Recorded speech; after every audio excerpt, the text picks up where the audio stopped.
કેમ છો મિત્રો? સ્ટોરી સાંભળવા માટે આવ્યા છો? ચાલો જાણીએ એક અનોખી સ્ટોરી। મારું નામ પિનલ છે અને હું જોવામાં ખૂબ જ સુંદર અને ક્યુટ દેખાવ છું। મારી ઉંમર 23 વર્ષની છે। આ વાત થોડા મહિના પહેલાની છે। મારી ફઈના ઘરે તેની છોકરીના લગ્ન હતા, એટલે અમારે બધાને ફઈના ઘરે જવાનું હતું।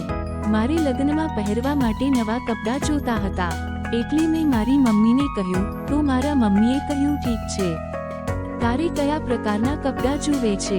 મેં મમ્મીને કહ્યું કે મમ્મી, હવે હું પણ સાડી પહેરવા માંગુ છું, કારણ કે મને હવે સાડી પહેરવાનું મન થયું છે। તો મારા મમ્મીએ કહ્યું ઠીક છે, તું પણ સાડી લઈ લે। મેં ખૂબ જ સુંદર ગુલાબી રંગની એક સાડીની ખરીદી કરી અને બીજે દિવસે મેં મમ્મીને કહ્યું, મમ્મી, હું આ સાડી માટે મેચિંગ બ્લાઉઝ ક્યાં સીવડાવું? તો મમ્મીએ કહ્યું, આપણા ઘરની બાજુમાં માવજીભાઈ દરજી છે, તું તેની પાસે સીવડાવી લે, કારણ કે તે ખૂબ જ સુંદર ડિઝાઇન બ્લાઉઝ સીવે છે। મેં કહ્યું ઠીક છે। પછી બીજે દિવસે હું તે દરજીની દુકાને ગઈ। તે દુકાન ઉપર એક છોકરો બેઠો હતો, તેની ઉંમર અંદાજે 25 વર્ષની હશે। તેણે મને કહ્યું, આવો, હું તમારી શું મદદ કરું? મેં તેને કહ્યું, મારે એક નવી ડિઝાઇનનું બ્લાઉઝ સીવડાવવું છે, અને મેં બ્લાઉઝ માટેનું કપડું તેના હાથમાં આપ્યું। મને તેણે કહ્યું, તમારે બ્લાઉઝ ક્યારે જોવે છે?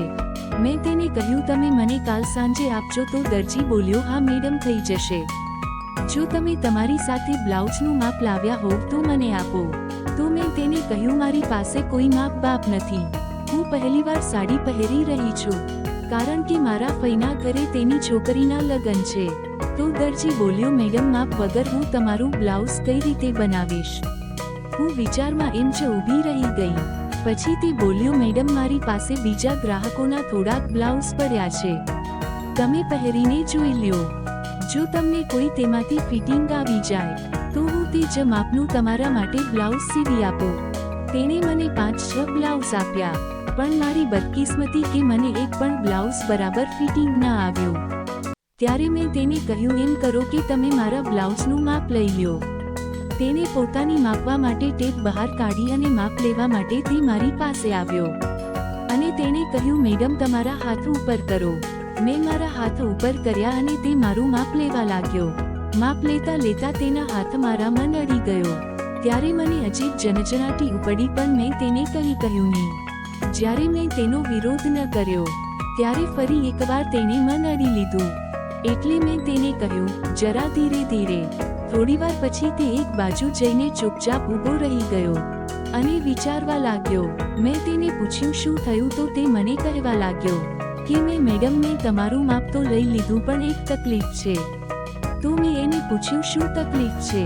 તો દરજી કહેવા લાગ્યો, બ્લાઉઝની ફિટિંગ તો હું બરાબર કરી દઈશ, પણ હું તેને રાઉન્ડ બરાબર નહીં આપી શકું, અને હું તેનું માપ કઈ રીતે લઉં? તેની વાત સાંભળીને હું પણ વિચારમાં પડી ગઈ। થોડીવાર પછી મેં તેને કહ્યું, તમે ગભરાયા વગર માપ લઈ લ્યો, મને કોઈ તકલીફ નથી। આવી જ વાર્તા સાંભળવા માટે ચેનલને સબસ્ક્રાઇબ કરજો મિત્રો। ધન્યવાદ।